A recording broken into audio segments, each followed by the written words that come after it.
Alright guys, yeah, Paul here, just doing a quick deck profile of my commons only tournament deck. So I did not add any uncommons through the course of the little tournament that we played. So this is just pure straight commons all the way through. I don't know, Thick Dino Boy we'll call the deck, because we just get some big dinosaurs down to block and swing for game. We started with Brachiomon. Playing black, Brachiomon, your turn. If you have reboot plus 1000 DP, super nice. It's just nice to have a egg, which I know some colors were having issues, obviously not having common eggs. Kind of a weird thing with the game. But yeah, so we have Brachiomon, he's common, super easy. That's our babies. Next is probably the MVP rookie, was Toy Agumon. We play a full set of him, just gives reboot and heritable. Obviously super clutch to be able to swing with your blockers and then have that big body ready to go for your opponent's turn. After that, we got just a super common black Digimon, Brachiomon, security effect, D-Digivolve 1. Definitely saw it in my hand way more than I wish I did, but when it showed up in security it was always satisfying for it to do its job. So there's 4 of those. We played 4 of the, I guess technically clear Toy Agumon, but the black colored Toy Agumon. When we're coming up the board with blockers, being able to draw because your opponent's not attacking is just a nice little bonus, super satisfying. So yeah, super nice and heritable on that one there. And then to round out our rookies, we just have 2 Hagurumon, cheap 2-drop. Yeah, super easy. Was good for memory choking and good for a little swing here and there, so did its job. Going into champions, it's just Greymon Tribal. We have new Greymon with the blocker and heritable if you have a red Digimon in play. So my top end was straight red, which is super easy to be able to make sure this guy triggered to have that blocker and heritable, so that was super satisfying. After him, we rocked the good old follow the lineup from Toy Agumon. We have jamming if you have reboot. So this Greymon super satisfying just to be able to make sure your big guy isn't getting hit by anything. At 13k plus whatever DP modifiers, there wasn't a whole ton he had to worry about in security, but you know, just to have that extra be safe, and then being able to swing with like the Metal Greymon as well that just has reboot. So really nice on that side there. To round out the champions, good old Mechanori 4-drop restanding blocker. Obviously it did work. I was really expecting more people to play Rookie Rush, so he kind of was there for that.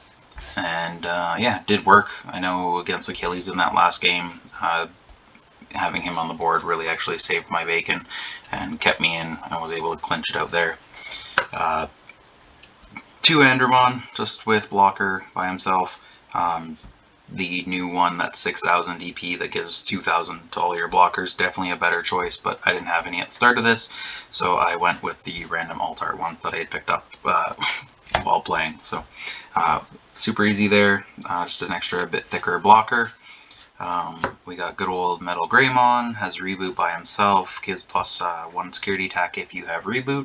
So if you get to build the stack up really nice, then obviously your big guy gets that extra swing. So always satisfying. And then just to round out ultimates, just 2 Megadramon. They're black once in play as well as red. Bonus DP. Again, honestly, you could probably should have gone with the Gigadramon, just to make the blocking side of it thicker. Realistically, it wasn't a big deal. It was just trying to find an extra ultimate that was going to play well, and that one can evolve off red or black, so it was just kind of a nice filler. Going into Megas, had 2 Volcanic Dramon. Can't wait till we get the Lynx deck where he gets to be the star of the show.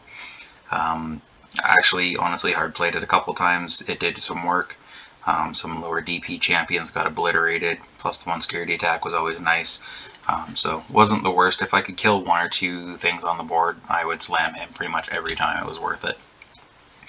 And then the big star of the show and true MVP of the deck, Thick Dino Boy, Ultimate Brachiomon, just a 10k body, 3 Evo, 13k. Super big, was super nice to be able to swing into security and not really have to worry about anything once he was on the board. And then, of course, on the blocking side, he was a thick boy to get through. So, did tons of work. Definitely hard played him a handful of times throughout the course of the tournament with some shitty hands. So, not the worst to just hard play. I had a one-of Flame Memory Boost. I don't think it came into play at all. So literally could have been any other card, but figured the Memory Boost and or +1 security deck may come in clutch at some point. Like I said, I think it might have shown up in security one game. So not super relevant, but it was there. Atomic Blasters did mad work against some of the lower Champion Rush kind of style decks. Yeah, probably should have just bumped this to 3 instead of playing the Flame Memory Boost. It was fantastic. Clears a bigger body or clears a couple small bodies. But yeah, super value on that card there. Finished out the red options with just 2 offensive plugins. Again, not adding any uncommons throughout the thing. There was no tamers to hit. It was literally just added to hand off of security. Throw 3 cards to the bottom of your deck and then add it to your hand. Otherwise, 2 cost, give yourself +1 security deck. So yeah, that came up a handful of times. It was totally worth having those in. And since we are playing thick Dino Boys that are already 13k, why not add Final Zubicon Punch? Honestly, the offensive plugins could have been Final Zubicons. They would have done the same thing. Either way, honestly. But then this one also, if for whatever reason I didn't have blocker or reboot, this gave it to me. I know against Taylor this came up and clunched out the game to being able to get a Ultimate Brachiomon set up as a blocker without the inheritable. So this was definitely super clutch. Probably could have just played 4 of this instead of the offensive plugins. Would have done the same thing. Also, really great card, Kongu. There was a bunch of people playing it, so everyone saw the value of this card. When you're generally playing a bunch of lower cost things, just because they're commons, we're not building up into stacks every single time. This card came in great work. And then to round it out was this 3 Ultimate Flare. Again, expected to see more Rookie Rush kind of things, but it still does work against big stacks. Remove anyone's big build up and then take out any extras that might still be on the field that you could get was always extra value. Again, if I could take out like a big stack and then one other guy, I was always happy just to slam this down and be done with it. But yeah, that's it. That was Ultimate Brachiomon, Thick Dino Boy, rebooting blockers. All pure commons all the way through. Super fun to just play a weird format like this. So yeah, thank you guys for playing the games, and I hope everyone is excited for Red Deck Wins as our next little format in a color bound. That's about everything. I guess we'll see you guys on Sunday.